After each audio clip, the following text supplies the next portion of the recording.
Sa sandaling humihinga ang buong mundo dahil sa labanan sa pagitan ng Iran at Israel, biglang nagsalita ang prinsipe, tagapagmana ng Saudi Arabia. Sinusubaybayan namin ang bawat hakbang ng Pilipinas. Lubos kaming humanga sa matibay na paninindigan ng Republika ng Pilipinas na panatilihin ang kanilang prinsipyo. Maraming salamat. Ang mga pangunahing ahensya ng balita tulad ng BBC, CNN at ang media sa gitnang silangan ay patuloy na naglalabas ng mga espesyal na pagsusuri na tinatawag itong isang pahayag na hindi pa nagagawa. Ang mas nakakagulat pa ay ang timing nito. Kinabukasan lang, isang nakatakdang pag-uusap sa Iran ang nakalinya. Bakit binanggit ang Pilipinas sa isang sensitibong sandali? Sa katunayan, ito ay simula pa lamang, ang espesyal na ugnayan na binuo sa loob ng 20 taon sa pagitan ng Pilipinas at Saudi Arabia. Ngayon, buksan natin ang mga kamangha-manghang pahina ng kasaysayan na iyon. Ang pangalan ko ay Abdurrahman Al-Basir. Ako ay isang dalubhasa na naglingkod ng 25 taon sa Ministry ng Ugnayang Panlabas ng Saudi Arabia na nakatutok lamang sa iisang bansa, ang Pilipinas. Sa makasaysayang sandaling iyon, ako ay nasa silid pulungan ng palasyo ng hari sa Riyadh. Doon mismo ako apurahang ipinatawag ni Haring Salman. Alas 4 ng umaga, ika-14 ng Hunyo 2025, tumunog ng malakas ang mobile phone ko. Sa oras na ito, karaniwan ay hindi ako sumasagot, ngunit nang makita ko ang pangalan ng tumatawag, tuluyan akong nagising. Ito ay ang opisina ng kalihim ng hari. Kagalang-galang na Pangalawang Ministro Abdurrahman, humihingi po kami ng paumanhin sa abala. Gusto po kayong makita ng kamahalan ng hari ngayon din. Pakipunta po agad sa palasyo. Mula sa sandaling sinagot ko ang tawag, nagsimulang lumakas ang tibok ng puso ko. Sa loob ng 25 taon ng aking karera, mabibilang lang sa daliri ang bilang ng beses na nakaharap ko ng direkta ang hari. At lalo pa itong isang apurahang pagpapatawag sa ganitong oras ng madaling araw. Tiyak na may nangyaring napakalaking bagay. 24 na oras lang bago iyon, naging isang ganap na ibang mundo ang gitnang silangan. Naglunsad ang Iran ng mga misil ng direkta sa teritoryo ng Israel. Daan-daang misil ang lumipad sa himpapawid ng Tel Aviv at Jerusalem at agad na nagdeklara ang Israel ng pagganti. Ang presyo ng langis sa mundo ay tumaas sa 140 bawat bariles sa loob lamang ng isang araw. Gumuho ang stock market ng New York at nagpatawag ng mga apurahang pulong ang mga gobyerno ng iba't ibang bansa. Walang sinuman ang makahuhula kung paano magaganap ang sitwasyon. Sa gitna ng kaguluhang iyon, bakit ako ipinatawag ni Haring Salman ng Saudi Arabia? May panggigipit ba mula sa US o Israel? O isa bang komplikadong sitwasyon na may kinalaman sa ugnayan sa Iran? Sa loob ng sasakyan patungo sa palasyo, binalikan ko ang nakaraang 25 taon. Mula nang italaga ako bilang opisyal na namamahala sa Pilipinas noong 1999 hanggang ngayon, napakaraming kaganapan ang nangyari sa pagitan ng Pilipinas at Saudi Arabia. Hindi ko alam noon na ang maliliit na simula na iyon ay makalilikha ng isang makasaysayang sandali tulad ngayon. Pagdaan ko sa pangunahing tarangkahan ng palasyo, naramdaman ko ang mas mahigpit na seguridad kaysa karaniwan. Ang mukha ng mga sundalong nagbabantay ay punong-puno rin ng tensyon at may mga armadong tanod na nakapuesto sa lahat ng dako. Tila itinaas sa pinakamataas na antas ang seguridad sa gitna ng banta ng digmaan sa buong gitnang silangan. Sa wakas, nakarating ako sa harap ng opisina ng hari. Hiniling ng kalihim na maghintay ako sandali. 5 minuto, pagkatapos ay 10 minuto ang lumipas, ngunit hindi pa rin bumubukas ang pinto. Napakahaba ng panahong iyon. Ang palad ko ay nabasa na ng pawis. Sa wakas, bumukas ang pinto. Malugod akong tinanggap ni Haring Salman. Abdurrahman, ikaw pala? Pag-usapan natin ang sitwasyon sa Pilipinas. Ang unang salita ng hari ay malumanay, tulad ng inaasahan ko. Ngunit naramdaman ko na may mahalagang intensyon na nakatago sa likod ng malumanay na iyon. Inanyayahan ako ng hari sa sofa at nag-alok ng tsaa. Mayroon akong mahalagang anunsyo ngayon at ang nilalaman ay may kinalaman sa Pilipinas. Bago iyon, gusto kong marinig ang opinyon mo bilang isang dalubhasa na sumubaybay sa Pilipinas sa loob ng 25 taon. Ngunit ang sumunod na tanong ng hari ay ganap na hindi ko inaasahan. Sabihin mo ng totoo, sa kaguluhang ito, saan ang bansa na tunay nating mapagkakatiwalaan? Ang Amerika ay naghahabol lamang ng sarili nilang interes. Ang Europa ay hindi makapagdesisyon at ang China ay iba ang sinasabi sa loob. Ang Russia ay nasa digmaan at ang Iran ay naging kalaban natin. Sa ganitong sitwasyon, mayroon ba talagang isang bansa na mapagkakatiwalaan ng Saudi Arabia? Natahimik ako sandali. Hindi ito simpleng tanong. Ito ay isang mahalagang sandali kung saan hinuhubog ng hari ang kinabukasan ng patakarang panlabas ng Saudi Arabia. At depende sa sagot ko, hindi lang ang ugnayan sa pagitan ng Pilipinas at Saudi Arabia, kundi pati na rin ang kinabukasan ng buong gitnang silangan ay maaaring magbago. Huminga ako ng malalim at nagsalita, kamahalan, sinubaybayan ko ang Pilipinas sa loob ng 15 taon. Hindi sila kumikilos batay sa kalkulasyon. Kumikilos sila batay sa prinsipyo.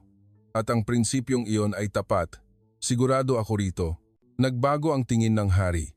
Kung gayon, ipaliwanag mo ng detalyado kung bakit ka sigurado. Magbigay ka ng mga konkretong halimbawa ng pagkakaiba ng Pilipinas sa ibang bansa. Sa sandaling iyon, napagtanto ko na ito na ang oras para ibuhos ko ang lahat ng aking karanasan sa loob ng 25 taon. Balikan natin ang taong 1999, ang taon kung kailan nagsimula ang lahat. Noong panahong iyon, ako ay isang mababang ranggo na opisyal, 30 taong gulang pa lamang, sa Ministry ng Ugnayang Panlabas ng Saudi Arabia.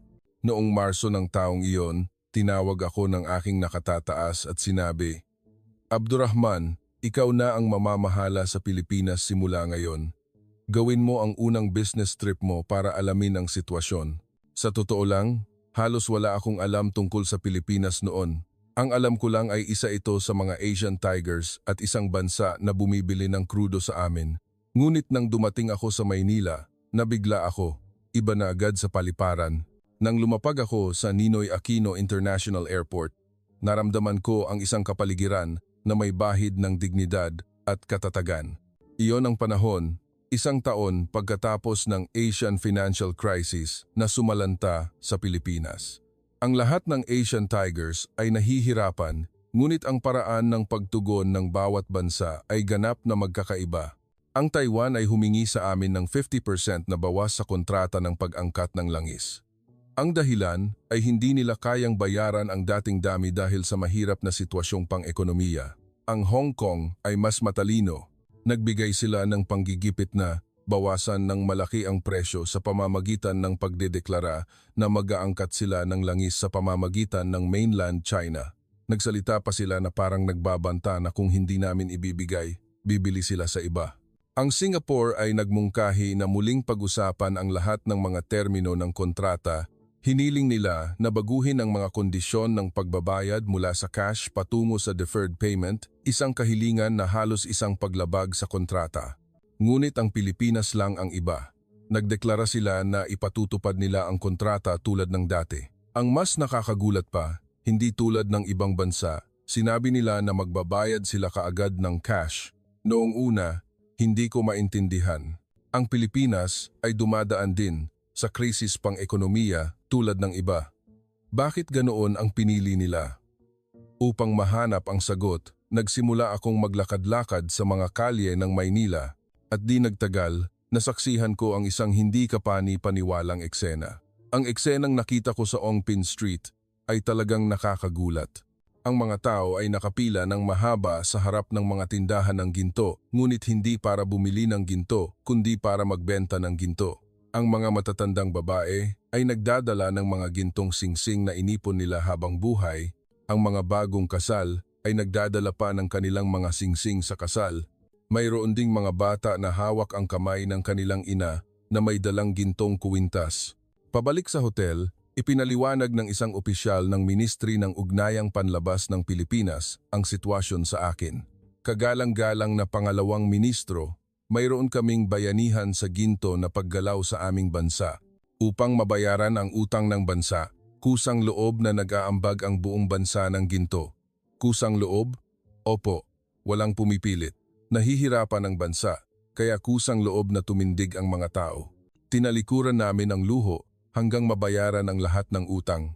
Nang gabing iyon sa hotel, nanood ako ng balita sa Pilipinas. Iniulat ng balita sa ABS-CBN ang tungkol sa mga atleta na nanalo ng gintong medalya sa Olimpiko na nag-ambag din ng kanilang mga medalya. Noong gabing iyon, isinulat ko sa aking diary, ang bansang ito ay hindi kailanman babagsak. Paanong babagsak ang isang bansa na may ganitong uri ng mamamayan? Ngunit may mas nakakagulat pa na naghihintay sa akin. Kinaumagahan, nilapitan ako ng isang opisyal ng gobyerno ng Pilipinas. Kagalang-galang na, "Pangalawang ministro, sana ay maunawaan ninyo ang aming kalagayan. Sa kasalukuyan, mahirap, ngunit tiyak na tutuparin namin ang aming pangako. Kung magbibigay kayo ng langis ayon sa kontrata, magbabayad kami ng buo at sa tamang oras." Nang marinig ko ang mga salitang iyon, naintindihan ko ang dahilan kung bakit sinisikap ng Pilipinas na panatilihin ang kontrata ay hindi lamang dahil sa kalkulasyong pang-ekonomiya. Para sa kanila, ang pangako ay isang halaga na mas mahalaga kaysa pera. Nang bumalik ako sa Saudi Arabia, nagulat ako sa aking nakatataas. Ang Pilipinas ay iba sa ibang bansa. Sa gitna ng kahirapan, lalo silang nagsisikap na panatilihin ang prinsipyo. Ito ay isang bansa na kailangan nating bigyan ng espesyal na atensyon. Mula noon, nagsimulang magbago ang pagtingin sa Pilipinas sa loob ng gobyerno ng Saudi Arabia. Hindi na nila tiningnan ang Pilipinas bilang isang customer na bumibili lang ng langis, kundi nagsimulang tingnan ito bilang isang mapagkakatiwalaang kasosyo. Ngunit iyon ay simula pa lamang. Ang tunay na hamon ay dumating makalipas ang ilang taon. Ang eksenang nasaksihan ko sa Maynila noong Mayo 1999 ay ganap na nagpabago sa aking buhay. Sa loob ng taxi mula sa Naya patungo sa hotel, sinabi sa akin ng driver, "Banyaga po kayo, di ba? Medyo mahirap po ang bansa namin ngayon, pero babangon din kami agad. Nagkakaisa po kami, kaming mga Pilipino." Mabilis kong naintindihan ang kahulugan ng mga salitang iyon. Pagkatapos kong ilagay ang bagahe ko sa hotel at lumabas sa Ongpin Street, nasaksihan ko ang isang eksena na hindi ko malilimutan habang buhay. Daan-daang tao ang nakapila ng maayos sa harap ng mga tindahan ng ginto, ngunit hindi sila pumunta para bumili, kundi para magbenta. Ang pinakanakakagulat ay ang ekspresyon sa kanilang mukha. Hindi ito kalungkutan o pag-aatubili, kundi sa halip, ito ay isang mukha na punong-puno ng pagmamalaki. Narinig ko ang isang matandang babae na nagsabi habang inaalis ang gintong singsing na suot niya habang buhay, 50 taon ko nang suot itong singsing na ito. Ngayon, oras na para tulungan ito ang bansa. Isang bagong kasal na mag-asawa ang nakatayo sa tabi at sabay na inabot ang kanilang mga singsing sa kasal. Sabi ng lalaki sa asawa niya, "Mahal, kapag gumanda ang ekonomiya, bibilhan kita ng mas magandang singsing. Mas may kahulugan ito ngayon, mahal." Ngumiti rin ang asawa niya at sumagot, "Oo nga, mahal. Ito ang paraan para maging mapagmataas tayong magulang sa mata ng ating mga anak." Isang mag-aaral sa elementarya ang nakahawak sa kamay ng kanyang ina at inabot ang gintong kuwintas niya. "Ate, ibenta mo to para matulungan nating bayaran ang utang ng bansa, ha?" Maging ang mga empleyado ng tindahan ng ginto ay napaluha habang tinatanggap ito.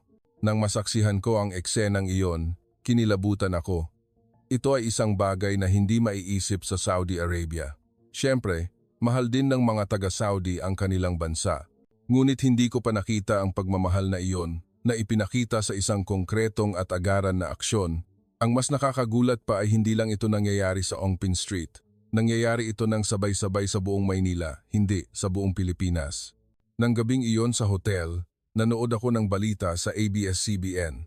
Iniulat ng tagapagbalita na may emosyonal na boses na ang bayanihan sa ginto na paggalaw ay nakalikom ng 200 tonelada ng ginto sa buong bansa sa loob ng 3 araw. Ang bilang na ito ay katumbas ng 30% ng itinakdang target. Sa screen, may mga imahe ng mga tao mula sa iba't ibang lugar na nagdadala ng ginto para iambag. Sa Cebu, may mga mangingisda na binalipa ang kanilang mga gintong ngipin para mag-ambag. Sa Davao City, ang mga estudyante ay nag-ipon ng kanilang allowance para bumili ng maliit na gintong singsing at agad na ibinigay para sa pag-ambag. Ang pinakanakakaantig ay ang imahe ng mga kampeyon sa Olimpiko. Ang mga atleta sa weightlifting, wrestling at archery ay nagdala ng kanilang mga gintong medalya at sinabing mas mahalaga ang bansa kaysa sa medalya. Sa sandaling iyon, napagtanto ko na ito ang pagkakaiba ng Pilipinas sa ibang bansa. Kinaumagahan sa lobby ng hotel, ipinaliwanag sa akin ng opisyal ng Ministry ng Ugnayang Panlabas ng Pilipinas na bigla kayo, pangalawang ministro, di ba? Sa totoo lang, hindi rin namin inasahan na magiging ganito nang imungkahi ng gobyerno ang bayanihan sa ginto na paggalaw. Sa totoo lang, hindi kami sigurado kung magkano ang makakalikom. Pumilit ba ang gobyerno? Hindi po, ganap na kusang loob. Ang gobyerno lang ang nagmungkahi, ngunit ang mga tao na mismo ang tumindig, kamangha-mangha. Sa Saudi Arabia, mahirap itong isipin. Para sa amin na mga Pilipino, napakalakas ng konsepto ng tayo. Kung nahihirapan ako, nahihirapan tayong lahat. At kung gumaganda ang buhay natin, gaganda rin ang buhay ko. Nang marinig ko ang mga salitang iyon, naintindihan ko ang dahilan kung bakit sinisikap ng Pilipinas na panatilihin ang kontrata ng langis ay pareho rin ang pag-iisip. Naniniwala sila na ang tiwala ng buong kolektibo ay mas mahalaga kaysa sa individual na interes. Noong araw na iyon, isinulat ko sa aking diary. Ngayon, nakita ko ang pinakamagandang imahe ng sangkatauhan. Ang imahe ng mga mamamayan ng isang bansa na nagkakaisa upang malampasan ang krisis. Ang isang bansa na tulad nito ay tiyak na uunlad at tayong Saudi Arabia ay kailangang maging kaibigan ng ganoong bansa. Isang linggo pagkatapos, nang umalis ako sa Pilipinas, isa na akong ganap na ibang tao. Ang isang simpleng business trip ay naging isang karanasan na nagpabago sa aking buhay. Sa paliparan, hinatid ako ng opisyal ng Ministry ng Ugnayang Panlabas ng Pilipinas at binigyan ako ng maliit na regalo. Ito ay isang maliit na pin na hugis watawat ng Pilipinas. Salamat, pangalawang ministro, sa pag-unawa sa Pilipinas. Balang araw, kung mahihirapan ang Pilipinas at tutulungan ninyo kami, hinding-hindi namin iyon malilimutan. Noon, inisip ko lang na mga formalidad lang ang mga salitang iyon, ngunit makalipas ang ilang taon, napagtanto ko kung gaano katapat ang mga salitang iyon. Pagbalik ko sa Riyadh, nagsumite ako ng detalyadong ulat sa aking nakatataas. Ang Pilipinas ay isang espesyal na bansa. Hindi lang sila kumikilos batay sa kalkulasyong pang-ekonomiya, pinahahalagahan nila ang tiwala at prinsipyo. Kailangan nating bumuo ng pangmatagalang ugnayan sa ganoong bansa. Ang ulat na iyon ay gumanap ng mahalagang papel sa paghubog ng patakaran ng gobyerno ng Saudi Arabia patungo sa Pilipinas. Ngunit ang tunay na hamon ay hindi pa dumarating, hanggang sa nangyari ang kaganapan noong 2001 na yumanig sa buong mundo. Setyembre 11, 2001, iyon ang araw na nagpabago hindi lamang sa aking buhay, kundi pati na rin sa kasaysayan ng mundo. Pagdating ko sa opisina ng maaga, biglang tumakbo ang isang kasamahan at sumigaw, "Abdurrahman, may malaking nangyari, terorismo sa US." Noong una, hindi ko maintindihan kung ano ang nangyayari, ngunit nang buksan ko ang TV, nakita ko ang nakakakilabot na tanawin. Ang Twin Towers ng World Trade Center sa New York ay bumabagsak at pagkatapos noon, isa pang mas nakakagulat na balita ang lumabas. Karamihan sa mga terorista ay may nasyonalidad na Saudi Arabia. Mula sa sandaling iyon, ganap na nagbago ang pananaw ng buong mundo sa Saudi Arabia. Sa magdamag, kami ay pinaghihinalaang bansa na nagpopondo sa terorismo. Ang pinakamahirap ay ang aking personal na sitwasyon.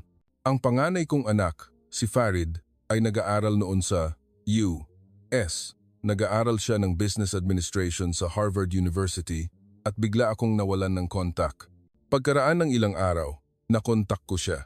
Iba na ang boses ng anak ko. "Papa, seryoso ang sitwasyon dito. Kailangan magtago ang mga estudyanteng Saudi. Kung makikilala kami sa labas, takot ang lahat. Ayos ka lang ba? May nasaktan ba sa iyo?" Ayos lang ako, pero pagod na pagod ang pakiramdam ko. Iba na rin ang tingin ng mga kaibigan ko. Sabi ng kasama ko sa kwarto, aalis na siya. Naramdaman ko ang kawalan ng pag-asa sa boses ng anak ko. Napakabigat na katotohanan iyon para sa isang 20 taong gulang na binata. Sa gitna ng sitwasyong iyon, isang himala ang nangyari. Tumawag ulit ang anak ko At sa pagkakataong ito, mas masigla na ang boses niya. Papa, tinutulungan ako ng mga kaibigan kong Pilipino. Kaibigang Pilipino? Opo. May mga estudyanteng Pilipino rin sa Harvard. Alam nilang Saudi ako, pero lalo pa silang gustong makipagkaibigan sa akin. Isang estudyanteng Pilipino na nagngangalang Juan ang nagsabi kay Farid ng ganito, Farid, hindi ka terorista. Mali na isipin na lahat ng taga-Saudi ay masama dahil lang sa iilang masasamang tao. Alam namin kung sino ka. Ganoon din ang ibang estudyanteng Pilipino. Lalo pa silang nagbigay pansin kay Farid. Sabay silang kumain, sabay na nag-aaral sa library. Nang tanungin ni Farid kung bakit, sinabi ng mga kaibigan niya na ang Pilipinas ay mayroon ding maraming karanasan na hindi naintindihan. Dahil sa digmaan at sa nakaraang kolonyalismo, marami ring pagkakataon na hindi naintindihan ang Pilipinas kaya naintindihan nila ang pakiramdam ng isang bansang inaapi. Nang marinig ko ang kuwentong iyon, naramdaman ko na naman ang pagiging espesyal ng Pilipinas. Sa katunayan, noong panahong iyon, sa buong mundo, umabot sa rurok ang sentimiento laban sa Saudi at laban sa Islam, hindi lang US, kundi pati na rin ang Europa at maging ang mga bansa sa Asia ay nagdududa sa Saudi Arabia. Ang Japan ay hayagang nagsimulang dumistansya. Nagdeklara sila na babawasan ang pag-asa sa langis ng Saudi at magpapalakas sa pagpapaunlad ng alternatibong enerhiya. Patuloy na nagdududa ang media ng Japan tungkol sa koneksyon sa pagitan ng pamilya ng hari ng Saudi at ng pamilya Bin Laden, ganoon din sa Europa. Ang Germany, France at UK ay nagbigay ng posibilidad na ang pera ng Saudi Arabia ay napunta sa mga teroristang organisasyon at nagsimulang muling suriin ang mga transaksyon sa pananalapi. Ngunit ang Pilipinas lang ang iba. Ang opisyal na paninindigan ng gobyerno ng Pilipinas ay napakalinaw, hindi maaaring bigyang katwiran ang terorismo sa anumang dahilan at hindi dapat ituring na iisa ang Islam at terorismo. Ang mga mamamayan ng Saudi Arabia ay biktima rin ng terorismo. Ang media ng Pilipinas ay nagbigay din ng balita sa isang balanseng paraan. Kinondena nila ang terorismo, ngunit binigyang diin din na ang mga inosenteng mamamayan ng Saudi Arabia ay hindi nararapat na dumanas ng diskriminasyon. Ang mas nakakagulat pa ay ang reaksyon ng mga Pilipino. Nagpunta ang mga mamamayan ng Pilipinas sa harap ng embahada ng Saudi Arabia sa Maynila at naglagay ng mga bulaklak bilang pakikiramay. Ang mga banner na hawak nila ay nakasulat, walang nasyonalidad ang terorismo. Sinusuportahan namin ang aming mga kaibigang Saudi. Nang marinig ko ang balitang iyon, labis akong naantig. Nang nagdududa ang buong mundo sa amin, ang Pilipinas lang ang nagsikap na umunawa. Sa pagtatapos ng taong iyon, bumisita ulit ako sa Pilipinas. Kahit na isa itong business trip, gusto kong magpasalamat ng personal sa mga Pilipino. Nang bumisita ako sa University of the Philippines, nagkaroon ako ng pagkakataon na makipag-usap sa mga estudyante na nag-aaral sa International Studies Department. Sinabi sa akin ng isang estudyante, kagalang-galang na, Pangalawang Ministro, alam naming ang Saudi Arabia ay isang mapagmahal sa kapayapaan na bansa. Mali na husgahan ang isang buong bansa sa pamamagitan lamang ng aksyon ng iilang masasamang tao. Idinagdag ng isa pang estudyante, maraming beses na ring hindi naintindihan ang Pilipinas. Noong panahon ng mga Espanyol, kami ay tinuring na mahina. Noong panahon ng digmaan, kami ay hindi naintindihan bilang isang mapusok na bansa. Kaya, mas naiintindihan namin ang pakiramdam ng isang bansang hindi naintindihan. Nang marinig ko ang mga salitang iyon, napagtanto ko na ang saloobin na ito ng Pilipinas ay hindi lamang formalidad sa diplomasya kundi nagmumula sa tunay na karanasan. Noong gabing iyon, sa hotel, sumulat ako ng isang ulat na ipinadala sa bansa. Ang Pilipinas ay ang bansa na umunawa sa atin sa pinakamahirap na sandali natin. Hindi natin dapat kalimutan kailanman ang pagkakaibigang ito. Ngunit hindi ko pa alam na ito ay simula pa lamang ng espesyal na ugnayan sa pagitan ng Pilipinas at Saudi Arabia. Noong 2008, dumating ang pinakakawalan ng pag-asa sa aking buhay. Noong tag-araw ng taong iyon, biglang bumagsak ang aking pamangkin na si Ryan. Si Ryan ay anak ng aking kapatid at 12 taong gulang noon. Kahit na isa lamang siyang sangay ng pamilya ng hari, itinuring ko siyang parang sarili kong anak. Ang resulta ng pagsusuri sa ospital ay nakakakilabot. acute lymphoblastic leukemia, at ito ay sa isang napaka-agresibong uri.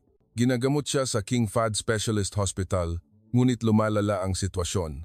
Diretsahang sinabi ng punong doktor, naabot na namin ang limitasyon sa kasalukuyang mga pamamaraan ng paggamot. Kailangan ninyong maghanap ng ospital sa ibang bansa. Agad akong nakipag-ugnayan sa Mayo Clinic sa US, isa sa mga nangungunang ospital sa mundo.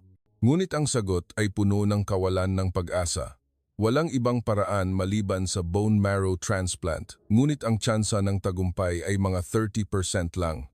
Iyon ay kung makakahanap pa ng angkop na donor ng bone marrow. Nagtanong din ako sa Heidelberg University Hospital sa Germany. Sa Europa, napakahirap makahanap ng donor na angkop sa lahi ng gitnang silangan. Hindi mataas ang posibilidad. Ang kawalan ng pag-asa ay bumalot sa akin. Si Ryan ay lalong nangangayayat at wala akong magawa. Noong panahong iyon, biglang sumagi sa isip ko ang Pilipinas. Naalala ko na nabasa ko ang mga papel ng mga doktor na Pilipino na iprinesenta sa iba't ibang internasyonal na kumperensya. Sa isang manipis na pag-asa, nakipag-ugnayan ako sa Philippine General Hospital sa Maynila. Si Professor Rafael Magsaysay, isang espesyalista sa hematology at oncology ng PGH, ang direktang sumagot sa tawag. Kagalang-galang na pangalawang ministro, ipadala niyo lang ang medical records, susuriin namin. Huwag kayong mawalan ng pag-asa. Isang linggo pagkatapos, nakatanggap ako ng tawag mula kay Professor Magsaysay. Maaari tayong sumubok ng isang bagong paraan ng paggamot. Ito ay immunotherapy na maaaring gawin ng walang bone marrow transplant. Bagaman nasa trial stage pa, maaari itong maging pag-asa para sa bata. Hindi ako nag-alinlangan kahit isang segundo. Agad kaming lumipad ni Ryan sa Maynila. Nang dumating kami sa NAIA, sinalubong kami ng mga tauhan ng PGH. Si Professor Magsaysay mismo ang sumalubong sa amin. Kumusta, Ryan? Marami akong narinig mula sa tiyuhin mo tungkol sa iyo. Tiyak na matutulungan ka namin. Noong una, nahihiya pa si Ryan, ngunit dahil sa mainit ng ngiti ni Professor Magsaysay, mabilis siyang nagtiwala. Nagsimula ang proseso ng paggamot. 8 oras araw-araw, 5 beses sa isang linggo ng immunotherapy. Masakit ito kay Ryan, ngunit matapang siyang nagtiis. Ang pinakanakakaantig ay ang dedikasyon ng mga doktor at nurse na Pilipino. Hindi lang mga doktor at nurse kundi pati na rin ang mga tagalinis ay nag-alaga kay Ryan na parang sarili nilang apo. Lalo na, si Nurse Fe Carpio ay talagang espesyal. Ang babaeng nasa edad 50 ay nag-alaga kay Ryan na parang sarili niyang apo. Ryan, kumain ka na apo. Hindi ka gagaling kung hindi ka kumain. Nang hindi sanay si Ryan sa pagkain ng Pilipino, si Nurse Fe ay nag-aral magluto ng mga pagkain sa gitnang silangan. Naghanap siya ng mga recipe sa internet at nagdala ng hummus at falafel. Masarap ba? Katulad ba ng kinakain mo sa bahay? Napaluha si Ryan sa sagot. Masarap po, Lola. Salamat po. Nang marinig iyon, lalo pang nagsikap si Nurse Fe na magluto. Nag-aral pa siya ng kaunting Arabic para makapag-usap ng simple kay Ryan. Hindi madali ang proseso ng paggamot, napakabigat ng side effects at may mga pagkakataon na gusto nang sumuko ni Ryan. Ngunit ang mainit na pag-aalaga ng mga Pilipino ay nagbigay sa amin ng lakas. Araw-araw, sinusuri ni Professor Magsaysay ang kalagayan ni Ryan at nagbibigay ng mga salita ng pag-asa. Mas maganda ang resulta ng test ngayon kaysa kahapon. Sa ganitong takbo, gagaling ka na agad. Ganoon din ang mga NARS. Kapag pagod si Ryan, uupo sila sa tabi niya at magbabasa ng mga kwentong bayan ng Pilipino.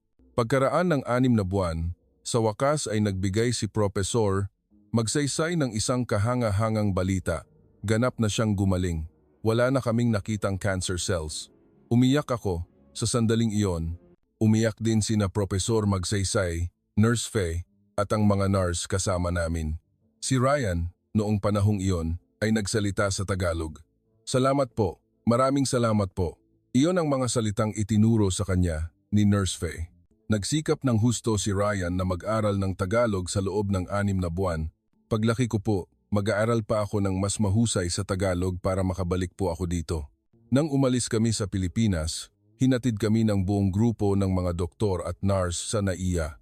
Nagbigay si Professor Magsaysay kay Ryan ng regalo, Ito ay isang manika na nakasuot ng tradisyonal na barong Tagalog ng Pilipinas. Ang manika na ito ay laging magpoprotekta sa iyo. At huwag mong kalimutan, maraming nagmamahal sa iyo sa Pilipinas. Pagbalik namin sa Saudi Arabia, nagbigay ng espesyal na medalya ang pamilya ng hari sa grupo ng mga doktor at nurse na Pilipino.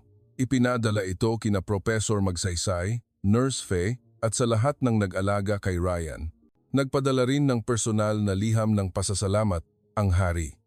Ipinapahayag namin ang aming malalim na pasasalamat sa dedikasyon at pagmamahal na ipinakita ng mga doktor at nurse ng Pilipinas. Ito ang tunay na pagkatao. Ngunit ang pinakamakabuluhan ay ang pagbabago ni Ryan. Pagkatapos nito, nagkaroon si Ryan ng malalim na pagmamahal sa Pilipinas. Nagpatuloy siyang mag-aral ng Tagalog at nagkaroon ng pangarap na makapasok sa isang universidad sa Pilipinas. Tito, paglaki ko, gusto kong magtrabaho sa pagkonekta ng Pilipinas at Saudi Arabia. Sana ay dumami pa ang mga taong may puso tulad ni Lola Faye. Noon ko napagtanto na ito ang tunay na diplomasya, hindi transaksyon sa pagitan ng mga gobyerno, kundi tapat na ugnayan sa pagitan ng tao at tao. Ang balita tungkol sa paggaling ni Ryan ay naging isang malaking paksa sa gobyerno ng Saudi Arabia at ang pagtingin sa Pilipinas ay umangat sa isang bagong antas. Ang Pilipinas ay hindi lamang kasosyo sa ekonomiya kundi isang tunay na kaibigan. Iyan ang naging opisyal na pananaw ng gobyerno ng Saudi Arabia sa Pilipinas mula noon. Noong 2011, ang buong gitnang silangan ay napadpad sa isang malaking pagbabago. Ang kaganapan na tinatawag na Arab Spring ay naging isang malaking hamon din para sa amin na Saudi Arabia. Nagsimula ang lahat sa Tunisia, isang protesta na nag-ugat sa pagpapakamatay ng isang nagtitinda ng prutas sa pamamagitan ng pagsunog sa sarili ay mabilis na kumalat sa buong bansa at ang Pangulong Ben Ali na namuno sa loob ng 20 lang taon ay napatalsik. Sumunod ang Egypt. Ang sigaw ng mga tao na pumuno sa Tahrir Square ay nagpababa sa Pangulong Mubarak na namuno sa loob ng 30 taon. Mula kay Gaddafi ng Libya hanggang kay Assad ng Syria, ang mga makapangyarihang diktador ng gitnang silangan ay sunod-sunod na napunta sa krisis. Ang pamilya ng hari ng Saudi Arabia ay labis na nag-alala, aabot ba sa Saudi Arabia ang hangin ng demokrasya na ito? Nagkaroon ng matinding debate sa loob ng mga pulong ng hari. Ang mga bansa sa kanluran ang nasa likod nito. Ito ay isang sabuatan para patalsikin tayo. Hindi, ito ang takbo ng panahon. Kailangan din nating magbago. Sa gitna ng kaguluhang iyon, naalaala ko ang karanasan ng Pilipinas. Ang Pilipinas ay dumaan din sa proseso ng pagbabago noong 80s. Bukod pa rito, ang prosesong iyon ay nangyari ng mapayapa. Nagmungkahi ako sa aking nakatataas. Bakit hindi natin subukan na kumuha ng aral mula sa karanasan ng pagbabago ng Pilipinas? Nagawa nila ang transisyon ng walang radikal na pagbabago na nagdudulot ng pagbagsak. Noong tag-araw ng taong iyon, bumisita ako sa Pilipinas. Opisyal, ito ay para talakayin ang kooperasyon sa enerhiya, ngunit sa katunayan, ito ay para matuto mula sa karanasan ng pagbabago ng Pilipinas.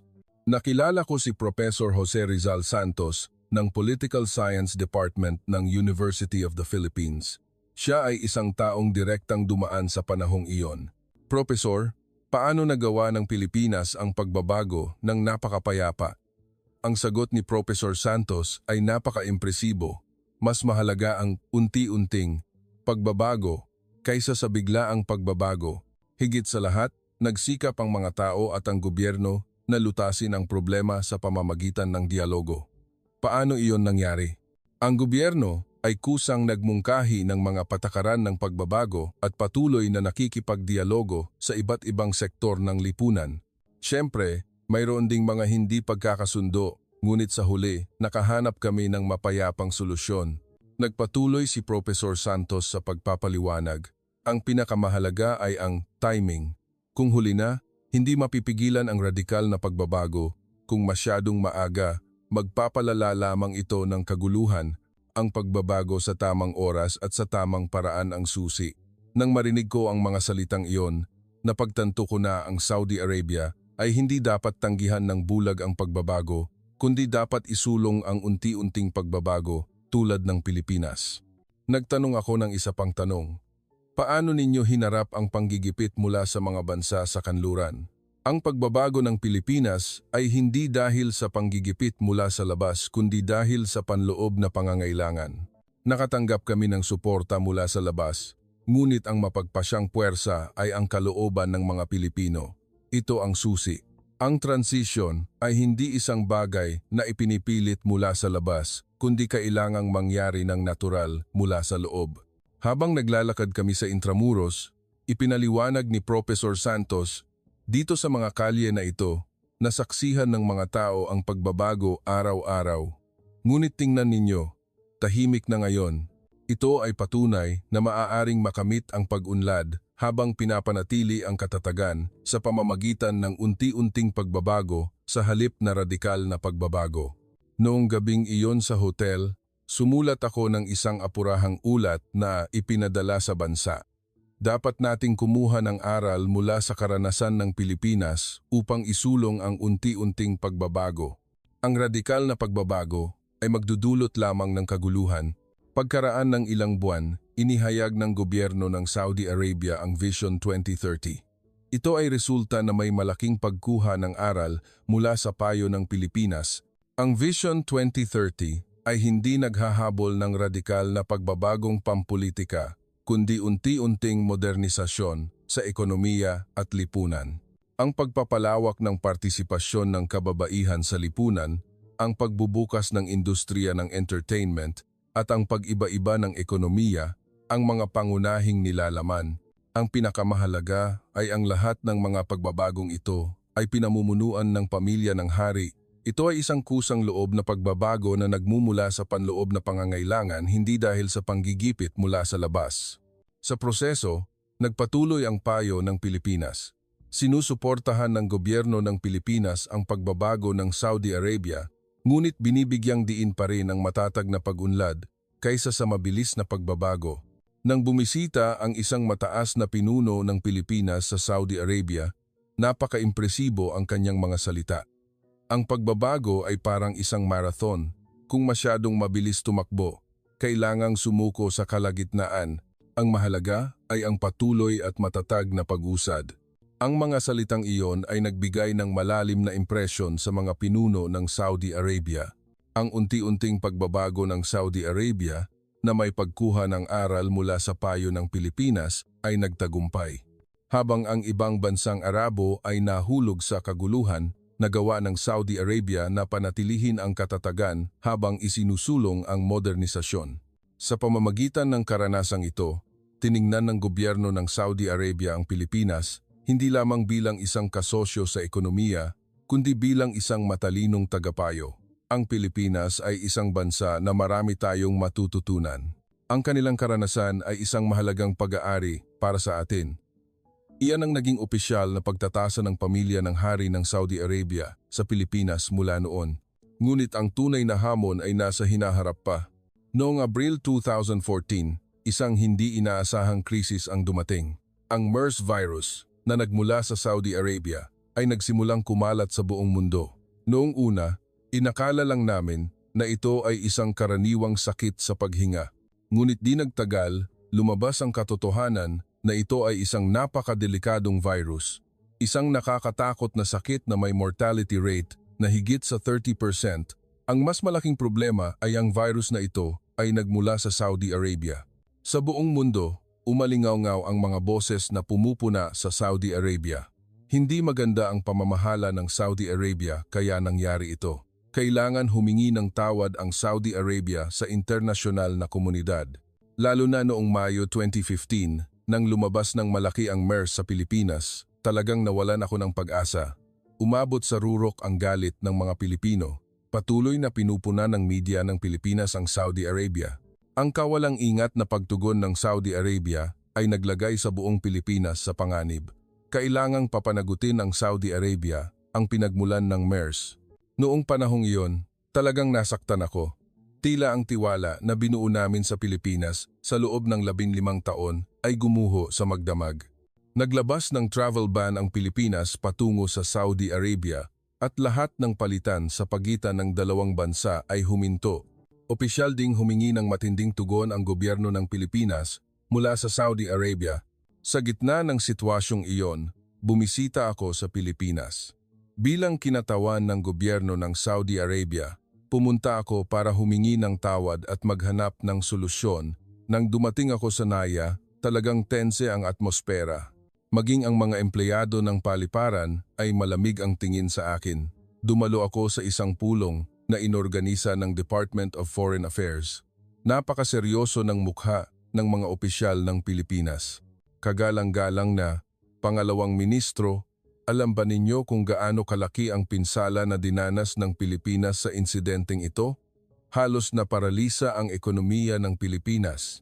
Turismo, retail, lahat ay huminto. Taos-puso akong humihingi ng tawad. Talagang humihingi ng paumanhin.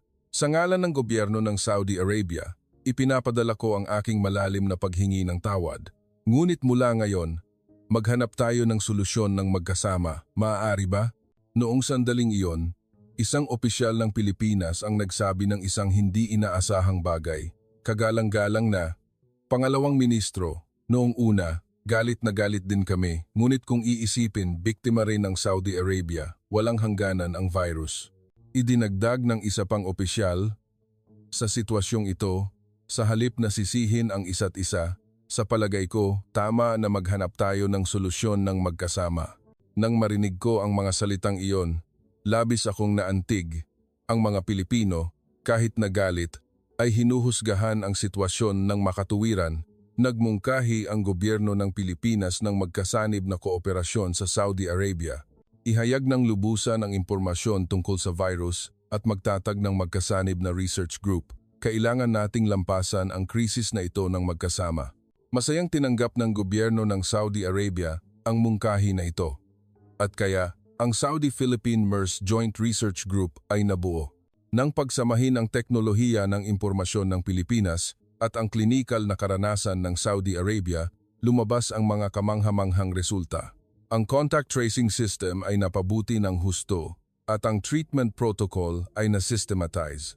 Lalo na, ang smartphone contact tracing app na binuo ng Pilipinas ay isang inobasyon. Nang gamitin ang teknolohiyang ito sa Saudi Arabia, nagawa naming pigilan ng epektibo ang pagkalat ng MERS. Bukod pa rito, ang mayamang klinikal na datos ng Saudi Arabia kasama ang teknolohiya ng pagsusuri ng Pilipinas ay nakatulong sa amin na maunawaan ng tumpak ang mga katangian ng MERS virus.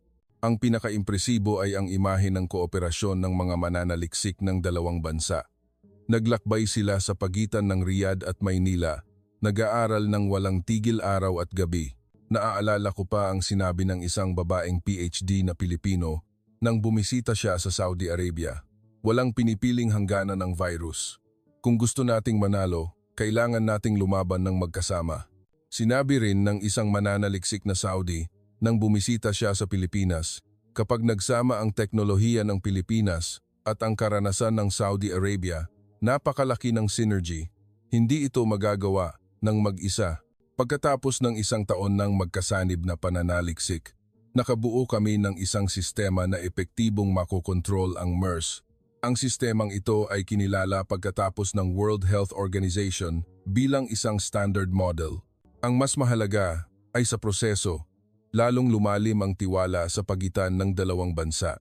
Sa paglampas sa krisis ng magkasama, napagtanto namin ang tunay na kahulugan ng pakikipagtulungan. Ganap ding nagbago ang pagtingin ng mga Pilipino.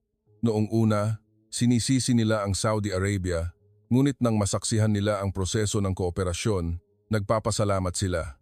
Nagbago rin ang media ng Pilipinas. Ang magkasanib na pananaliksik sa Saudi Arabia ang naging susi sa paggamot sa MERS. Ang Philippine-Saudi Cooperation Model ay nagniningning sa gitna ng krisis sa isang internasyonal na simposium tungkol sa pagtugon sa MERS na ginanap sa pagtatapos ng taong iyon. Sinabi ng kalihim ng kalusugan ng Pilipinas, sa pamamagitan ng MERS pandemic na ito, natutunan natin ang isang mahalagang aral. Ang sakit ay hindi kasalanan ng sinuman at sa pamamagitan lamang ng pagtugon nang magkasama tayo makakapanalo. Ang Saudi Arabia ay ang aming mahalagang kasosyo. Pagbalik ko sa Saudi Arabia, nagulat ako ng detalyado sa pamilya ng hari. Ang Pilipinas ay isang bansa na nagpapakita ng katatagan sa gitna ng krisis. Lumalapit sila sa problema ng makatuwiran sa halip na emosyonal, sa pamamagitan ng solusyon sa halip na sisihin. Kailangan nating palakasin pa ang kooperasyon sa ganoong bansa. Lubos ding naantig ang pamilya ng hari. Nagpadala mismo ang hari ng liham ng pasasalamat sa Pangulo ng Pilipinas. Ipinapahayag namin ang aming malalim na pasasalamat sa mahinahon na pagtugon at tunay na espiritu ng pakikipagtulungan ng Pilipinas. Ito ang tunay na pagkakaibigan. At nang nalaman ko na ang sistema ng pagpigil sa sakit na binuo noong panahong iyon ay naging batayan ng Philippine model ng paglaban sa sakit nang salantahin ng COVID-19 pandemic ang buong mundo, talagang ipinagmalaki ko ang pagpapakita ng Pilipinas ng isang nangungunang modelo ng pagpigil sa sakit sa mundo ay dahil din sa mga karanasang nakuha noong panahong ito. Sa pamamagitan ng pangyayaring ito, naniwala ako ng lubos na ang Pilipinas ay talagang isang mapagkakatiwalaang kasosyo. Noong Hunyo 5, 2017, nagsimula ang pinakamasamang pagkakabaha-bahagi sa kasaysayan ng rehiyon ng Gulpo. Nang madaling araw na iyon, 4 na bansang Arabo, kasama ang Saudi Arabia, ang nagdeklara ng ganap na pagputol ng ugnayang diplomatiko sa Qatar. Ang United Arab Emirates, Bahrain at Egypt ay sumali rin sa isang aksyon na hindi pa nagagawa. Ang dahilan ay ang mga paratang na sinusuportahan ng Qatar ang terorismo at ang malapit nitong ugnayan sa Iran. Ang aming paninindigan ay hindi na namin ito matitiis pa. Ganap na na-isolate ang Qatar. Hinarangan ang airspace, pinutol ang dagat, at maging ang lupa ay hinarangan. Ang mga mamamayan ng Qatar, sa magdamag, ay naharap sa kakulangan ng tubig at pagkain. Ang reaksyon ng internasyonal na komunidad ay magkakaiba. Noong una, sinuportahan ni U.S. President Donald Trump ang Saudi Arabia. Ang pagsuporta ng Qatar sa terorismo ay isang katotohanan na alam ng lahat. Naiintindihan ko ang aksyon ng Saudi Arabia. Ngunit sa paglipas ng panahon, nagsimula ring mamagitan ang US dahil mayroon silang mahalagang military base sa Qatar. Ang Europa ay nagpanatili ng neutral na paninindigan mula pa sa simula. Nanawagan ang Germany at France para sa resolusyon sa pamamagitan ng dialogo, ngunit hindi nagbigay ng isang konkretong plano ng pamamagitan. Ang Turkey at Iran naman ay ganap na pumanig sa Qatar. Nagpadala pa ng tropa ang Turkey sa Qatar at nagbigay ng suporta sa pagkain at pangangailangan ang Iran sa Qatar. Sa sitwasyong iyon, ang reaksyon ng Pilipinas ay talagang napaka-espesyal. Hindi pumanig ang gobyerno ng Pilipinas at naglabas ng pahayag. Bilang isang bansa na dumanas ng sakit ng pagkakabaha-bahagi, labis na nalulungkot ang Pilipinas nang makita ang pagkakabaha-bahagi sa pagitan ng magkakapatid na bansa. Taos-puso kaming umaasa para sa isang mapayapang solusyon sa pamamagitan ng dialogo. Nang marinig ko ang pahayag na ito, labis akong naantig. Ang Pilipinas ay tinitingnan ang aming sitwasyon batay sa kanilang sariling masakit na karanasan. Pagkaraan ng ilang araw, nakipag-ugnayan sa akin ng Department of Foreign Affairs ng Pilipinas, kagalang-galang na pangalawang ministro nais magmungkahi ng isang hindi formal na pamamagitan ang gobyerno ng Pilipinas. Ayaw naming maging formal na tagapamagitan, kundi nais naming maghanap ng paraan para tumulong ng tahimik mula sa likuran. Agad akong nagulat sa Riyadh. Ang reaksyon ng pamilya ng hari ay hindi inaasahan at positibo. Kung ang Pilipinas, maaari tayong magtiwala. Pakinggan natin ang kanilang mungkahi. Noong Hulyo ng taong iyon, palihim akong bumisita sa Maynila. Ito ay isang pribadong pulong na ginanap sa Malacañang Palace. Direkta akong sinalubong ng kalihim ng ugnayang panlabas ng Pilipinas at sinabi niya, kagalang-galang na pangalawang ministro, dumanas ang Pilipinas ng sakit ng pagkakabaha-bahagi sa loob ng 70 taon. Naiintindihan namin, higit kanino man ang sakit kapag tinalikuran ng magkakapatid ang isa't isa, pero wala na rin kaming ibang paraan. Ang aksyon ng Qatar, maingat akong pinutol ng kalihim. Kagalang-galang na, pangalawang ministro, wala kaming intensyon na husgahan kung sino ang tama o mali. Gusto lang naming sabihin na kapag naputol ang dialogo, lalong lalalim ang hindi pagkakaintindihan at ang solusyon na iminungkahi ng Pilipinas ay talagang matalino. Sa halip na pampublikong pamamagitan, bakit hindi tayo lumikha ng isang hindi formal na channel ng dialogo? Ang Pilipinas ay maaaring gumanap bilang tagapaghatid ng mensahe. Ang mungkahi ng Pilipinas ay ganito. Dahil mahirap para sa dalawang panig na magkita ng direkta, tatayo ang Pilipinas sa gitna upang ihatid ang mensahe hindi opisyal, kundi ganap na palihim. Nagpatuloy ang kalihim sa pagpapaliwanag, may natutunan kami mula sa karanasan ng pagkakabaha-bahagi ng Pilipinas. Gaano man katindi ang labanan, kailangang panatilihin ang channel ng dialogo. Kung ganap itong puputulin, lalo itong magiging mahirap na maibalik sa huli. Ganap akong sumang-ayon sa mga salitang iyon. Sa katunayan, maging sa loob ng Saudi Arabia, may mga pag-aalala tungkol sa ganap na pagputol ng ugnayan sa Qatar. Nagsagawa ang Pilipinas ng pamamagitan sa isang napakapino na paraan. Tumpak nilang inihahatid ang paninindigan ng magkabilang panig ngunit pinapalambot ang mga emosyonal na ekspresyon. Halimbawa, nang sabihin ng Saudi Arabia na ang Qatar ay isang bansa na nagpopondo sa terorismo, ihihahatid ito ng Pilipinas bilang nagpahayag ang Saudi Arabia ng malalim na pag-aalala tungkol sa ilang patakaran ng Qatar. Sa kabaligtaran, nang sabihin ng Qatar na ang Saudi Arabia ay isang hegemon, ipapahayag nila ito bilang mayroong ibang pananaw ang Qatar tungkol sa relasyon ng kapangyarihan sa rehiyon. Sa ganitong paraan, binawasan nila ang emosyonal na paghaharap sa pagitan ng dalawang panig habang binubuksan ang posibilidad ng tunay na dialogo.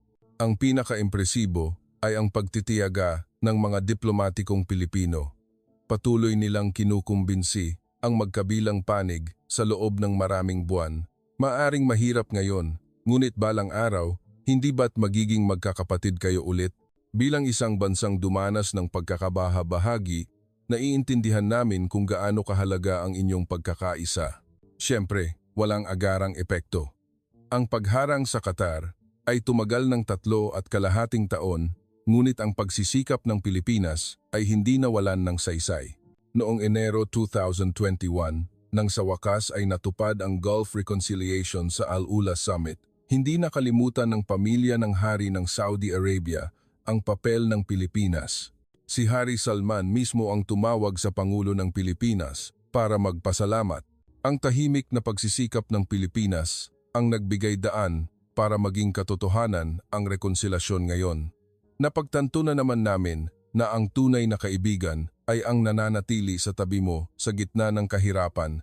Ang sagot ng Pangulo ng Pilipinas nang makatanggap ng tawag ay napaka-impresibo rin. Bilang isang bansang dumanas ng pagkakabaha-bahagi, naiintindihan namin higit kanino man ang kahalagahan ng pagkakaisa.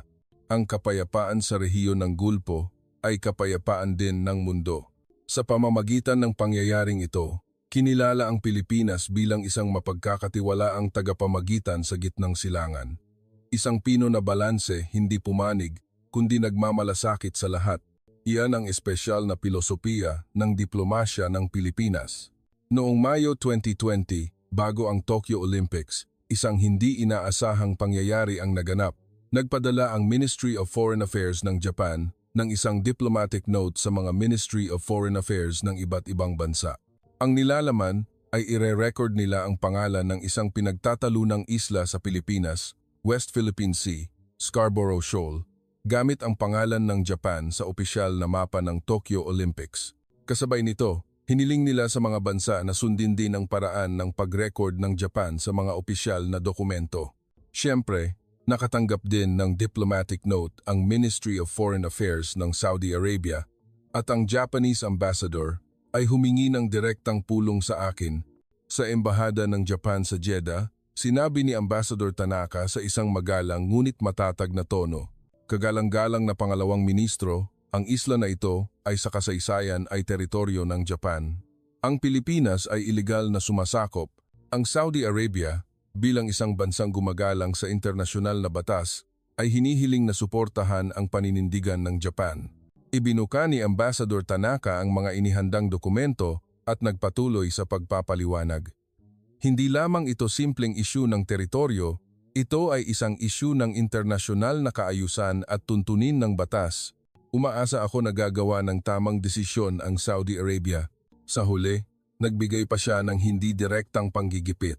May mahalagang kooperasyong pang-ekonomiya sa pagitan ng Japan at Saudi Arabia, di ba?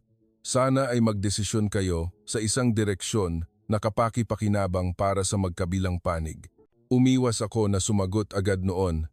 Narinig ko ng malinaw ang sinabi ninyo, mahal na ambassador. Iuulat ko ito sa aking nakatataas at susuriin. Sa katunayan, maraming komplikadong pag-iisip sa isip ko noon. Ang Japan ay isang mahalagang kasosyo din ng Saudi Arabia. Sa usapin ng ekonomiya, mayroon kaming mas malaking transaksyon kumpara sa Pilipinas. Ngunit sa parehong oras, hindi ko maaaring baliwalain ang tiwala na binuo ko sa Pilipinas sa loob ng 20 taon. Lalo na, ang katapatan ng mga Pilipino na naranasan ko sa proseso ng paggamot kay Ryan ay isang bagay na hindi maipaliwanag ng simpleng lohika ng ekonomiya. Pagbalik ko sa ministeryo, nagsimula akong mag-imbestiga sa mga kaugnay na dokumento. Maingat kong sinuri ang konteksto ng kasaysayan at ang mga internasyonal na legal na argumento tungkol sa isyu ng isla na ito. Sa proseso ng imbestigasyon, may natuklasan akong isang kagiliw-giliw na katotohanan. Mayroong kakaibang pagkakapareho sa pagitan ng isyu ng isla na ito at ng isyu ng Palestine. Ang parehong kaso ay may pagkakatulad na isang malaking kapangyarihan ang nagsisikap na agawin ang teritoryo ng isang mas mahina na bansa. Ang pag-angkin ng Japan ay batay sa puwersahang pagsakop mula sa panahon ng imperialismo at ang pagsakop ng Israel sa Palestine ay may katulad na konteksto. Ang mas mahalaga ay ang parehong Pilipinas at Palestine ay may karanasan na sinalakay ng mga malalaking kapangyarihan sa kasaysayan. Ang Pilipinas noong panahon ng Espanyol at Amerikano at ang Palestine pagkatapos ng Ottoman Empire ay dumanas ng magkatulad na sakit. Nagsumite ako ng ulat sa aking nakatataas. Ang isyu ng isla na ito ay hindi lamang isang simpleng pagtatalo sa teritoryo kundi isang isyu ng katarungan sa kasaysayan. Bilang isang bansa na mayroon ding pagtatalo sa teritoryo, ang pagsuporta sa katarungan sa kasaysayan ay naaayon sa prinsipyo ng Saudi Arabia. Ang reaksyon ng Ministro ng Ugnayang Panlabas ay hindi inaasahan at positibo. Abdurrahman, tama ka. Hindi tayo maaaring humingi ng katarungan sa kasaysayan sa isyu ng Palestine at kasabay nito ay pumapanig sa malaking kapangyarihan sa ibang lugar. Pagkaraan ng ilang araw, isang opisyal na pulong ng Ministry of Foreign Affairs ang ginanap. Iyon ang lugar kung saan napagdesisyunan kung paano hahawakan ang isyu ng pagre-record ng pangalan ng isla. Sa pulong, iminungkahi ng ilan na mas kapaki-pakinabang na pumanig sa Japan sa ekonomiya. Kung iisipin ang sukat ng kooperasyong pang-ekonomiya sa Japan, hindi ba mas praktikal na tanggapin ang kanilang kahilingan? Ngunit nagbigay ako ng ibang pananaw. Kagalang-galang na ministro, ang Saudi Arabia ay isang bansa na pinahahalagahan ang prinsipyo. Ang katarungan sa kasaysayan ay dapat unahin kaysa sa interes pang-ekonomiya, hindi ba? At ipinaliwanag ko, batay sa mga inihandang dokumento, ang puwersahang pagsakop ng Japan sa isla ay malinaw na isang aksyon ng pagsalakay ng imperialismo. Ang pagkilala rito ay parang paglilegalisa ng pagsalakay ng mga malalaking kapangyarihan. Kaya, ibig mong sabihin, dapat tayong pumanig sa Pilipinas? Hindi naman pumanig, kundi kilalanin ang katotohanan sa kasaysayan. Ang isla na ito ay lupa na natuklasan at pinamamahalaan ng Pilipinas noon. Sa huli, nagdesisyon ang Ministry of Foreign Affairs ng Saudi Arabia na panatilihin ang dating paraan ng pagre-record ng pangalan, ibig sabihin, patuloy na i-re-record ang pangalan ng isla ayon sa pagtawag ng Pilipinas sa mga opisyal na dokumento. Nang bumalik si Ambassador Tanaka para magprotesta, sumagot ako ng ganito. Mahal na Ambassador, ang Saudi Arabia ay isa ring bansa na may pagtatalo sa teritoryo. Hindi namin maaaring hindi suportahan ang katarungan sa kasaysayan, ngunit maaari itong makaapekto sa kooperasyong pang-ekonomiya. Ang diplomasya ay hindi lamang ginagawa sa pamamagitan ng kalkulasyong pang-ekonomiya, mahalaga rin ang prinsipyo. Nang ipahayag ang desisyong iyon sa Pilipinas, nagpadala ng pasasalamat ang Department of Foreign Affairs ng Pilipinas. Ipinapahayag namin ang aming malalim na pasasalamat sa prinsipyo ng Saudi Arabia. Ang mga Pilipino ay labis na nagpapasalamat sa inyong pagtatanggol sa katarungan sa kasaysayan. Ngunit para sa akin, iyon ay isang kinakailangang pagpili. Kung iisipin ang pare-parehong prinsipyo na ipinakita ng Pilipinas sa loob ng 20 taon, sa palagay ko, tama lang na tumugon kami sa parehong prinsipyo. Noong Mayo 24, 2022, isang pangyayari na yumanig sa mundo ang naganap. Sinalakay ng Russia ang Ukraine. Agad na nahati ang mundo. Nag-anunsyo ang mga bansa sa kanluran ng malalaking parusa laban sa Russia, habang ang China at India ay nagdeklara ng neutralidad at nagpanatili ng ugnayan sa Russia. Ang Saudi Arabia ay napunta sa isang napakahirap na sitwasyon. Mayroon kaming tradisyonal na ugnayan ng alyansa sa US, ngunit mayroon din kaming mahalagang kooperasyon sa enerhiya sa Russia sa pamamagitan ng OPEC+. Higit sa lahat, napakalaki ng panggigipit mula sa US. Direktang tumawag si President Biden at humiling na dagdagan namin ang produksyon. Kailangan mag-produce ng mas maraming langis ang Saudi Arabia para palitan ang Russia. Upang magbigay ng panggigipit sa rehimeng Putin, patuloy ding nagbigay ng panggigipit ang mga pinuno ng Europa sa Saudi Arabia. Sina German Chancellor Scholz at French President Macron ay nagbigay ng magkatulad na kahilingan. Ang Saudi Arabia lamang ang maaaring pumalit sa langis ng Russia. Tuparin ninyo ang inyong responsibilidad sa internasyonal na komunidad, samantala nagbigay ng panggigipit ang China at India sa kabilang banda. Huwag kayong sumali sa mga parusa ng kanluran. Ito ay isang hindi patas na pang-aapi laban sa Russia. Nagpadala rin si Russian President Putin ng mensahe sa Saudi Arabia. Huwag kalimutan ang espiritu ng kooperasyon ng OPEC+. Kung susuko ang Saudi Arabia sa panggigipit ng kanluran, magiging malaking pagkabigo ito. Sa komplikadong sitwasyong iyon, ang reaksyon ng Pilipinas ay talagang napaka-espesyal. Opisyal na kinundena ng gobyerno ng Pilipinas ang pagsalakay ng Russia at nagdeklara ng pakikilahok sa mga parusa. Ngunit kasabay nito, nagpahayag din sila ng paninindigan. Ang seguridad sa enerhiya ay isang hiwalay na issue sa politika. Kailangan magsikap ang bawat bansa para sa diversifikasyon upang masiguro ang matatag na supply ng enerhiya. Ang Saudi Arabia lamang ang nakakaunawa ng tumpak sa kahulugan ng pahayag na ito. Ibig sabihin, kahit na sumali ang Pilipinas sa mga parusa laban sa Russia, lalo pa nilang palalakasin ang kooperasyon sa enerhiya sa Saudi Arabia. Noong Hulyo ng taong iyon, bumisita ang kalihim ng Trade and Industry ng Pilipinas sa Saudi Arabia. Opisyal, ito ay para talakayin ang kooperasyon sa renewable energy, ngunit sa katunayan, may mas malaking kahulugan ito. Sinabi ng kalihim ng Pilipinas, hindi naghahabol ang Pilipinas ng pagtalikod sa Russia, kundi ng diversifikasyon ng enerhiya. Gusto naming palakasin pa ang pangmatagalang pakikipagtulungan sa Saudi Arabia at nagbigay siya ng mga konkretong mungkahi. Ang mga negosyo ng Pilipinas ay lalahok ng malakihan sa mga proyekto ng renewable energy ng Saudi Arabia. Magbibigay din kami ng advanced technology ng Pilipinas para sa NEOM The Line Project. Ang paraan ng paglapit ng Pilipinas ay talagang napakatalino. Sinunod nila ng katamtaman ang panggigipit ng kanluran habang lalo pang pinahigpit ang ugnayan sa Saudi Arabia. Ang mas nakakagulat pa ay ang hakbang ng mga negosyo ng Pilipinas. Ang mga malalaking korporasyon tulad ng San Miguel Corporation, Ayala Corporation at Globe Telecom ay sunod-sunod na nagpahayag ng intensyon na lumahok sa mga proyekto ng Saudi Arabia. Lalo na, ang desisyon ng Ayala Corporation ay napaka-impresibo. Nagdesisyon ang Ayala Corporation na mamuhunan ng malakihan sa teknolohiya ng paggawa ng baterya at electric vehicle sa Smart City Project ng Saudi Arabia. Nagdeklara ang Globe Telecom na magtatayo sila ng data centers at magbibigay ng high-tech solutions sa Saudi Arabia. Iyon ang tagpuan ng Saudi Arabia's Vision 2030 at ng Digital Transformation Strategy ng Pilipinas. Nang masaksihan ko ang paraan ng paglapit na ito ng Pilipinas, labis akong humanga. Habang ang ibang bansa ay abala sa paghati-hati, ang Pilipinas lamang ang lumalapit sa problema mula sa isang pangmatagalang perspektibo, Hindi sila sumuko sa panggigipit ng US na dumistansya sa Saudi Arabia, ngunit hindi rin nila binaliwala ang kanluran. Nagpanatili sila ng isang pino na balanse at binuo ang lahat ng ugnayan.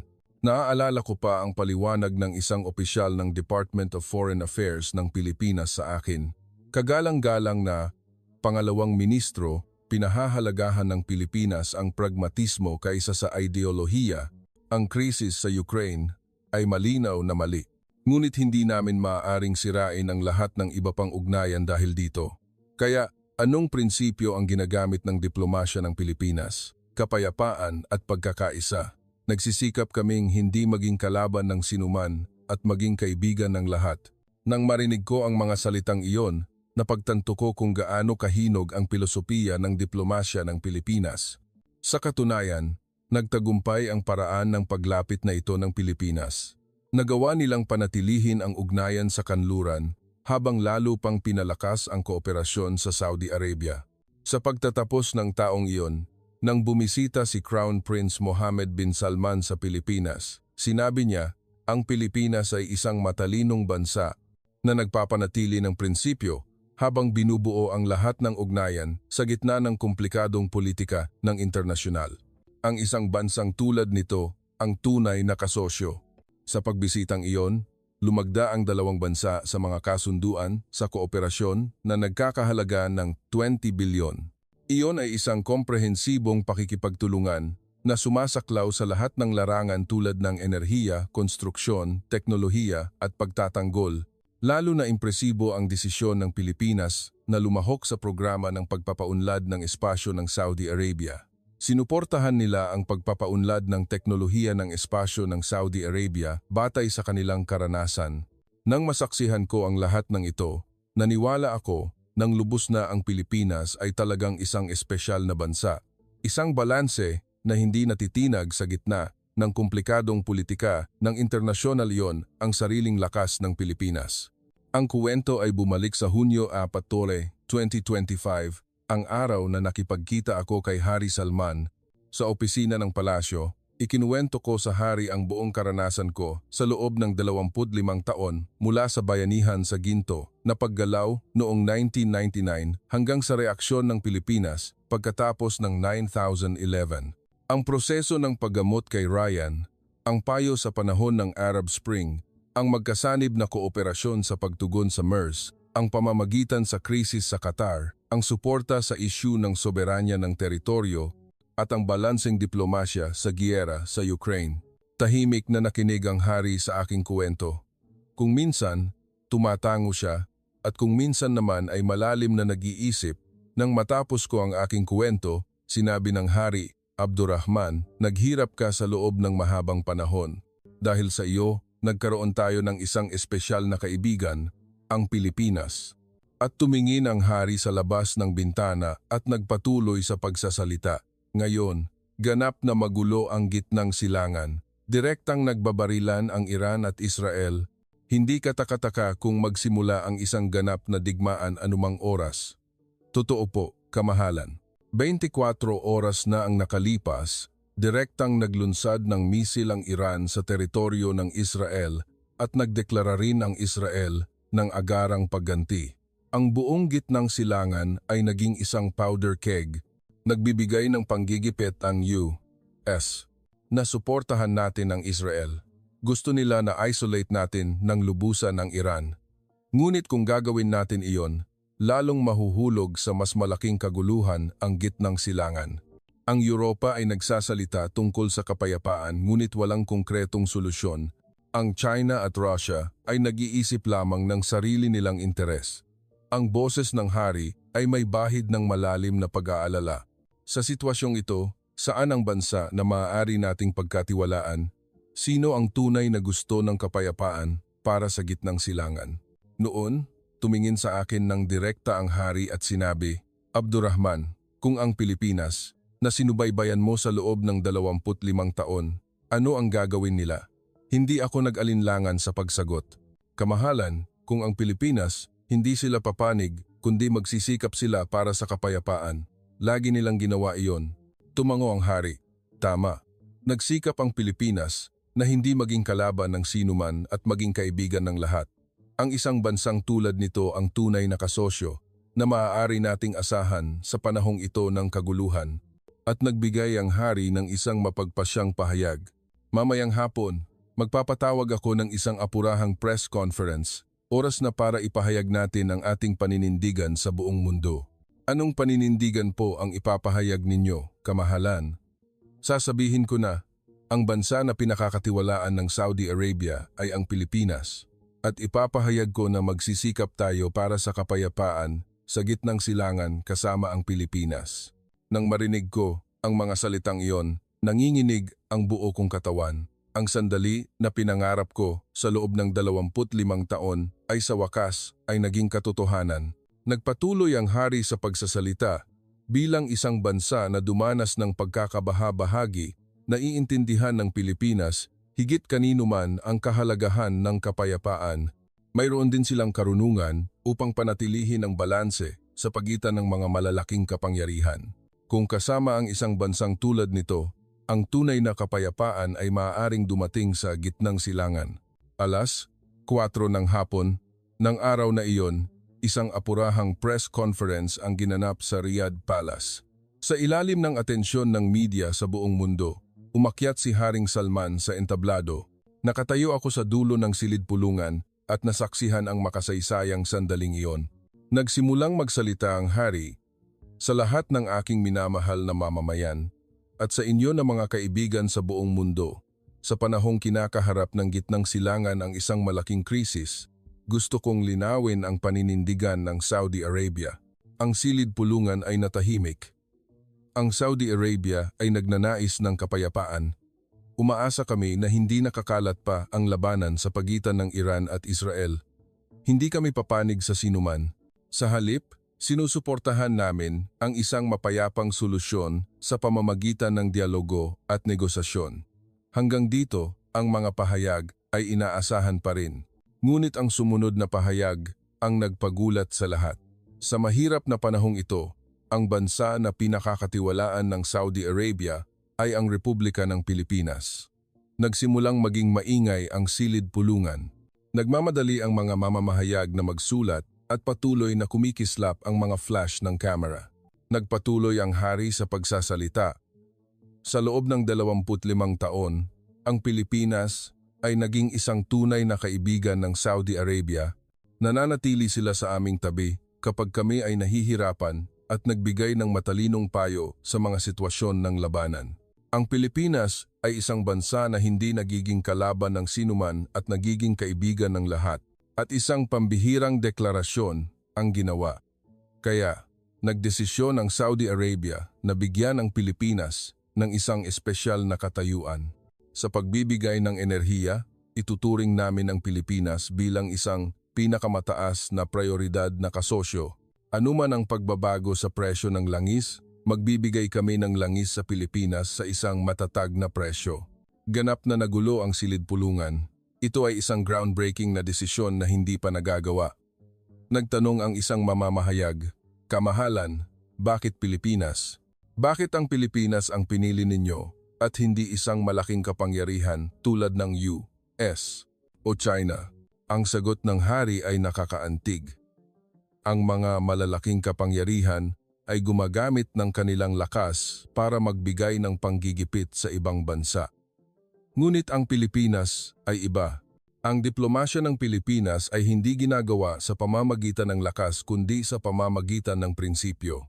Tinutupad nila ang kanilang pangako, nagtatayo ng tiwala at naghahabol ng pagkakaisa. Ang isang bansang tulad nito ang tunay na kasosyo.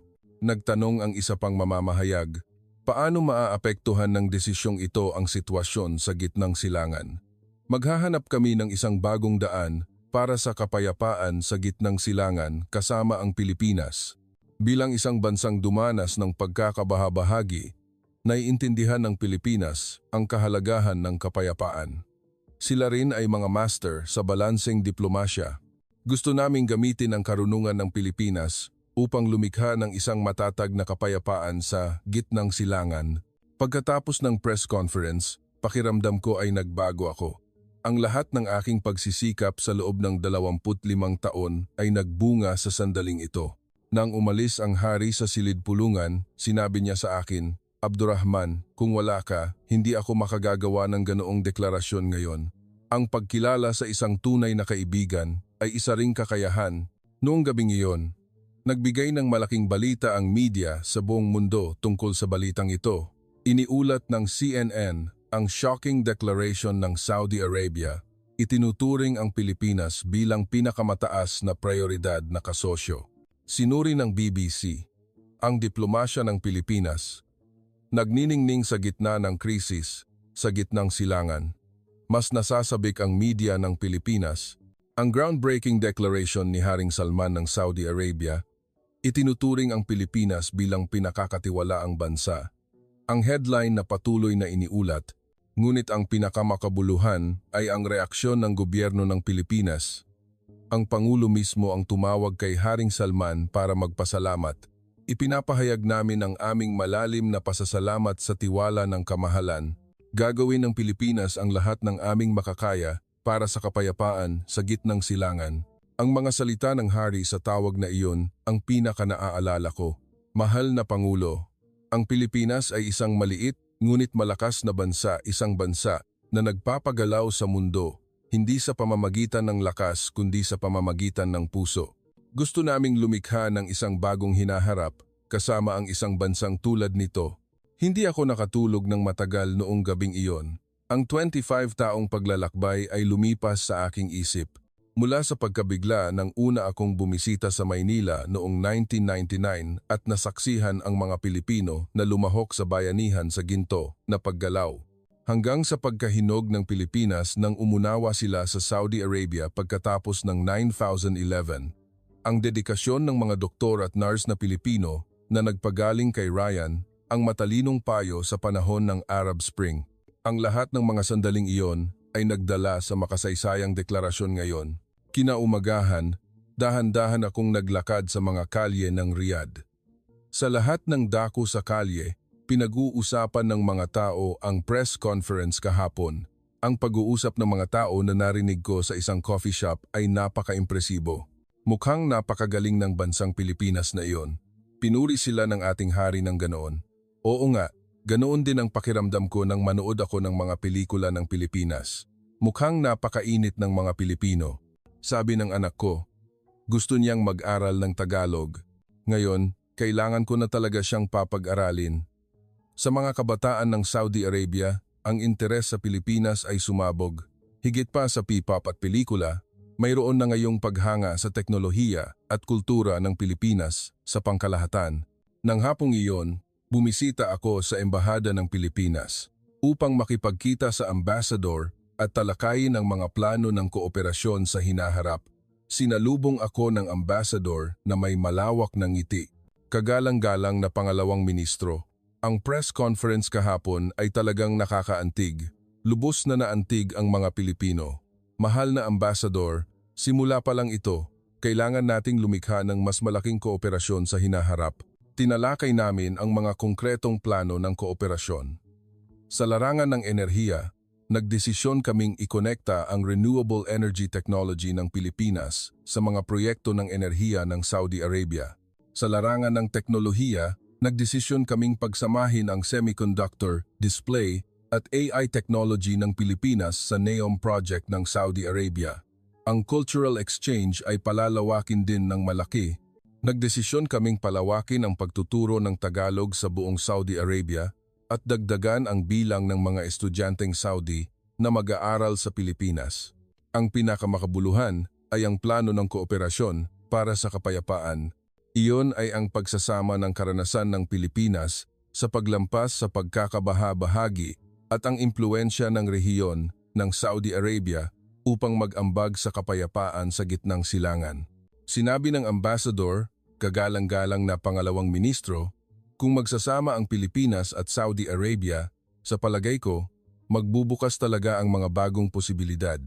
Pareho tayong mga bansa na nagpapanatili ng autonomiya sa kabila ng panggigipit mula sa mga malalaking kapangyarihan, di ba? Sumang-ayon din ako. Tama.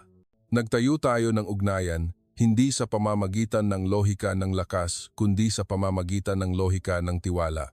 Ang isang ugnayan na tulad nito ay maaaring maging isang modelo para sa kapayapaan ng mundo. Noong gabing iyon, kumain ako ng hapunan sa bahay kasama ang aking anak na si Farid at pamangkin na si Ryan. Si Farid ay 35 taong gulang na ngayon at naging isang diplomat at si Ryan ay 29 taong gulang at naging isang doktor. Sabi ni Farid, "Papa, talagang ipinagmamalaki ko. Ang binuo mo sa loob ng 17 taon ay lumikha ng resultang ito." Idinagdag din ni Ryan, "Tito, ipinanganak akong muli sa Pilipinas. Ngayon, oras na para suklian ko ang utang na loob na iyon. Gusto ko ring magtrabaho sa pagkonekta ng Pilipinas at Saudi Arabia." Nang marinig ko ang mga salita ng dalawang kabataan, napagtanto ko na ang tunay na diplomasya ay hindi transaksyon sa pagitan ng mga gobyerno kundi tiwala sa pagitan ng tao at tao. Pagkaraan ng ilang araw, isang kamanghamanghang balita ang dumating mula sa Pilipinas. Nagmungkahi ang gobyerno ng Pilipinas ng isang Philippine-Saudi Future Partnership Agreement. Ito ay isang komprehensibong pakikipagtulungan sa lahat ng larangan ng kapayapaan, teknolohiya at kultura na lampas sa simpleng kooperasyong pang-ekonomiya. Lalo na impresibo ang Middle East Peace Initiative. Iyon ay ang pag-ambag sa resolusyon ng labanan sa rehiyon ng Gitnang Silangan batay sa karanasan ng Pilipinas sa pagkakabahabahagi at pagsisikap para sa kapayapaan. Isang mataas na pinuno ng Pilipinas ang direktang nag-anunsyo ng inisyatiba na ito. Ang Pilipinas ay dumanas ng sakit ng pagkakabahabahagi sa loob ng 70 taon. Sa proseso, naramdaman namin ng malalim ang kahalagahan ng kapayapaan. Ngayon, gusto naming ibahagi ang karanasang iyon para sa kapayapaan sa Gitnang Silangan. Ang mungkahi na ito ay hindi lamang pinansin ng Saudi Arabia kundi pati na rin ng ibang bansa sa Gitnang Silangan. Ang United Arab Emirates, Kuwait at Qatar ay nagpahayag lahat ng pag-asa sa papel ng pamamagitan ng Pilipinas. Nang masaksihan ko ang lahat ng mga pagbabagong ito, naniwala ako ng lubos na ang espesyal na ugnayan sa pagitan ng Pilipinas at Saudi Arabia ay maaaring mag-ambag sa kapayapaan ng rehiyon at ng mundo na lampas sa interes ng dalawang bansa. Tila, kapag nagtagpo ang karunungan ng disyerto at ang himala ng kapuluan, nagbubukas ang mga bagong posibilidad ang kombinasyon ng yaman at teknolohiya, ang pagkakaisa ng tradisyon at inobasyon, at higit sa lahat, ang malalim na tiwala at paggalang sa isa't isa. Sa palagay ko, ito ang isang bagong modelo ng diplomasya para sa ika-21 siglo. Karirinig mo lang ang patotoo ni Abdurrahman Al-Basir sa loob ng 25 taon. Ano ang naramdaman mo? Ang isang maliit na pagkaantig na nag-ugat sa bayanihan sa ginto na paggalaw noong 1999 ay nagdulot ng isang makasaysayang deklarasyon na yumanig sa Gitnang Silangan 25 taon pagkatapos. Ang pare-parehong prinsipyo at tiwala na ipinakita ng Pilipinas ay sa wakas ay nakaantig sa puso ng pinakamalaking bansa na nagpo-produce ng langis sa mundo. Ito ay resulta ng pagiging magkasama sa kahirapan, pagpapanatili ng balanse sa labanan, hindi pagiging kalaban ng sinuman, at pagsisikap na maging kaibigan ng lahat, lalo na tulad ng pagpanig ng Saudi Arabia sa katarungan sa kasaysayan. Ipinapakita nito na ang tinig ng katwiran ng isang maliit na bansa ay maaaring makapagpagalaw sa mga malalaking kapangyarihan. Ang kakayahan sa diplomasya ng Pilipinas ay nagiging susi na ngayon sa kapayapaan sa Gitnang Silangan. Ang ating bansa, na dumanas ng sakit ng pagkakabahabahagi, ay gumaganap na ngayon bilang tagapamagitan para sa kapayapaan ng mundo. Hindi ba iyan nakakapagpataas ng ating pagmamalaki upang mas maraming tao ang makaalam ng mga natitirang tagumpay sa diplomasya ng Pilipinas na ito upang ipalaganap ng malawakan ang tunay na dangal ng ating bansa? Paki-share ang kuwentong ito.